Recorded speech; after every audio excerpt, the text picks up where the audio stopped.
Get ready for this. I'm taking cheap Dollar Tree finds and flipping them into jaw-dropping designer-looking home decor for just a few bucks. Let's go. Let me show you how I turn this $5 Dollar Tree planter into a beautiful Easter piece that looks completely store-bought. I'm taking a pool noodle and cutting it down to match the height of the planter. I'll need 7 pieces in total.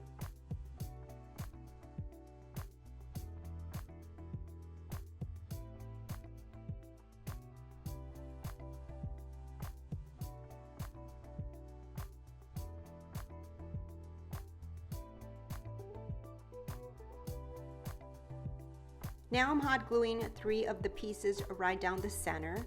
Then I'll attach the remaining pieces to each corner of the planter. I have my glue gun set on low heat for this step. That way the pool noodles won't melt or lose their shape.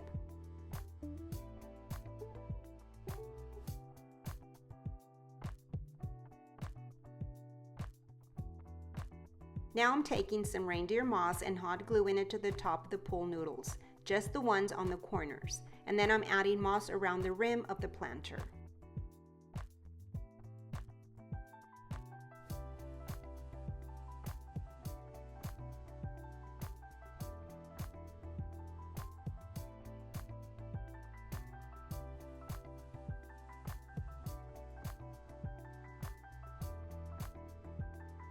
I ended up using 2 of the packets from Dollar Tree. Now I'm adding these Dollar Tree eucalyptus stems to each corner of the planter.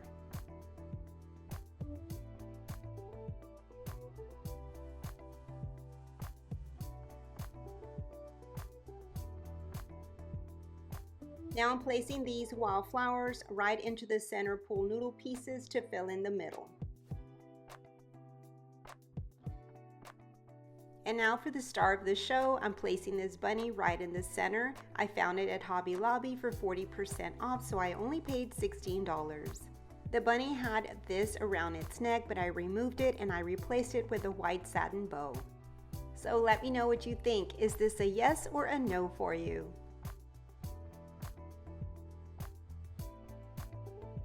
I took a Dollar Tree wire basket and created one of the smartest transformations I've ever done. And I know you're going to want to try this. To start, I'm taking 2 Dollar Tree wire baskets and securing them together with a zip tie. I'm stacking the baskets top to top to create one solid shape. Then I'm securing them with a zip tie.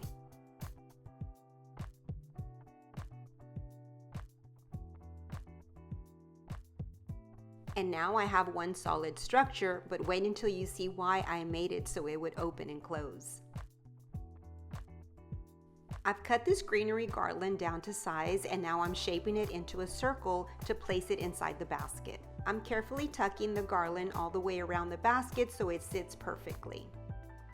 Next, I'm putting the ceramic bunny in the middle of the garland and tucking in 2 tiny carrots for a fun Easter accent.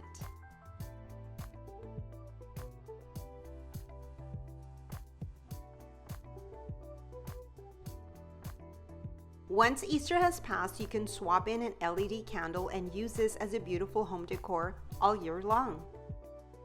I would love to hear your thoughts on this. Is this a yes or a no for you? I absolutely adore this DIY.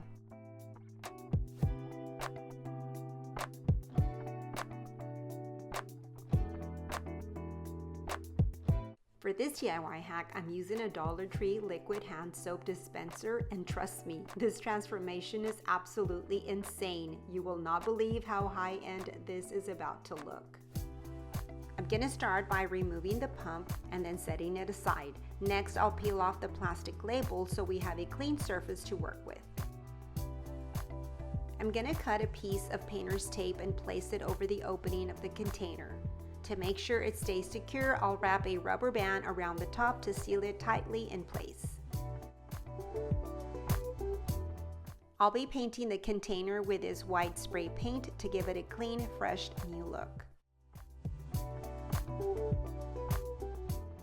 I'm gonna let the paint dry for a few hours before I move in with the next step. Next, I'm gonna add this stone texture finish to give it a natural pebble-like look. It's gonna add so much character.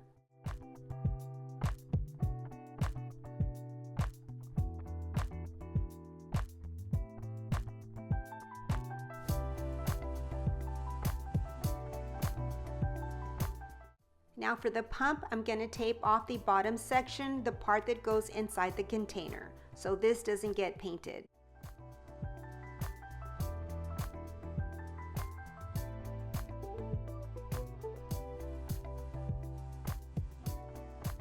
I'll be spray painting the pump with this gold metallic spray paint.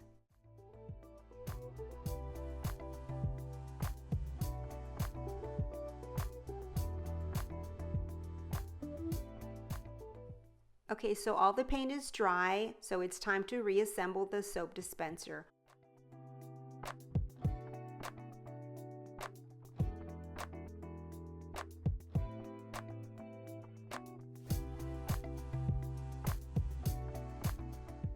Would you look at this transformation? Such a simple, affordable item turned into something so stylish and elevated. Let me know if this is a yes or a no for you.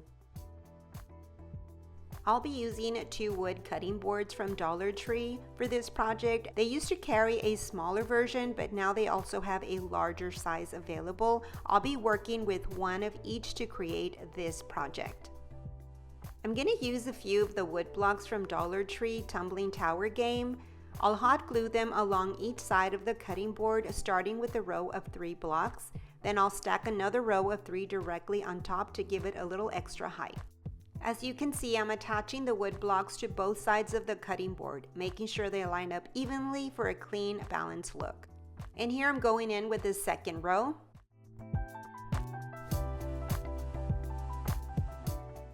And this is how it should look once the blocks are attached. I'll repeat the same steps on the second cutting board so they match perfectly. Next, I'm going to add a few command strips. I'll place them right on top of the wood blocks I attached earlier, making sure they are centered and secure so everything holds together. I'll repeat the same steps to the other cutting board. I think these simple wall vases turned out so beautiful and elegant. Let me know what you think. Is this a yes or a no for you? Well, my friends, that's it for today's video. I truly hope you enjoyed these projects as much as I enjoyed creating them for you. If you did, I'd be so grateful if you give it a like and make sure you're following along so you don't miss what's coming next. Thank you so much for your support. Have a beautiful, blessed day, and I will see you on the next one. So bye-bye and God bless.